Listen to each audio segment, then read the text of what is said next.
Hi everyone, it's Laura at Hyperstamper. I am so excited about this journal. I've been wanting to do this for a long time, but I never had the guts to tear this. I'm going to show you what this is. It is actually I'm going to take the camera down a bit.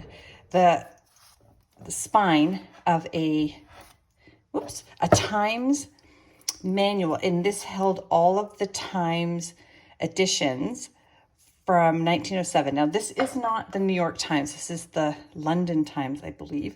So I finally just tore it here. And as a backing behind it, I put in a newspaper from 1899.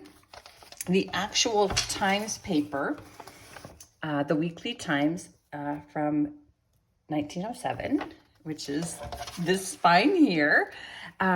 It's just, as you can see, it was just too brittle, so I couldn't quite use it on the cover because I didn't want somebody to have the journal and then the cover just fray.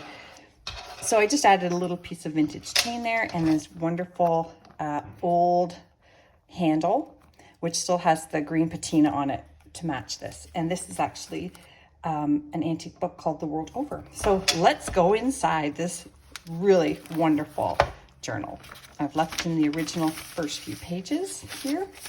And then I put in a lot of antique pages that, just to cover up pages that had only text on it. And this is just my usual places to journal. Lots of, I'm just gonna leave these out, antique pockets. But again, everything is antique or vintage paper, mostly antique. And I just put in a couple of tea-dyed pages. I've got old history books, children's books, sewing patterns from vintage books, wonderful illustrations, and from the 50s and embroidery, Polish embroidery images, 1950s bingo card, lots and lots of pockets for you to put your own things in as well. This is, oh my gosh, this one here. Sorry, let me just show you. This one is from the 1890s, and it's got these lovely images from folks of the day, from Journal-SOLD magazine, and dictionary pages, vintage, an antique page from Billboard magazine, which is really, really fun, from 1928. This is a vintage playing card, and from the Prince's visit to Canada, just an old vintage photo from the 50s. A dad and his little girl, and the Joyous Travelers. Oh, I love it so much. I just love this journal so much. I don't know if this is going to go on Etsy or not.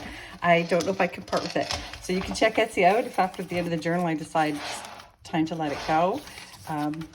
Paris, France Almanac here from 1938. More of those wonderful Joyous Travelers pages.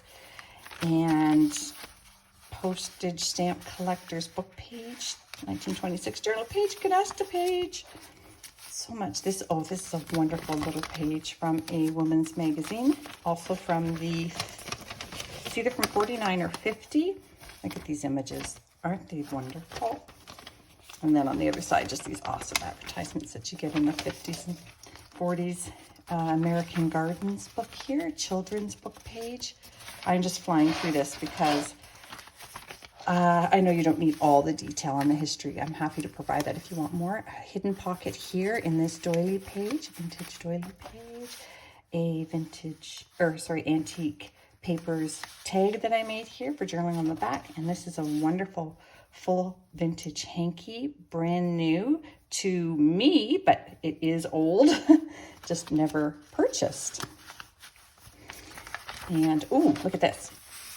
Look at this old, beautiful church postcard. And that one is from 1903. Isn't that amazing? Oh, and just a 1970s receipt there. Some 1930s Monopoly money and a vintage wine label that never got used. Shorthand. This pocket will hold another antique paper that I pulled out at the last second to put a cluster on. 1930s,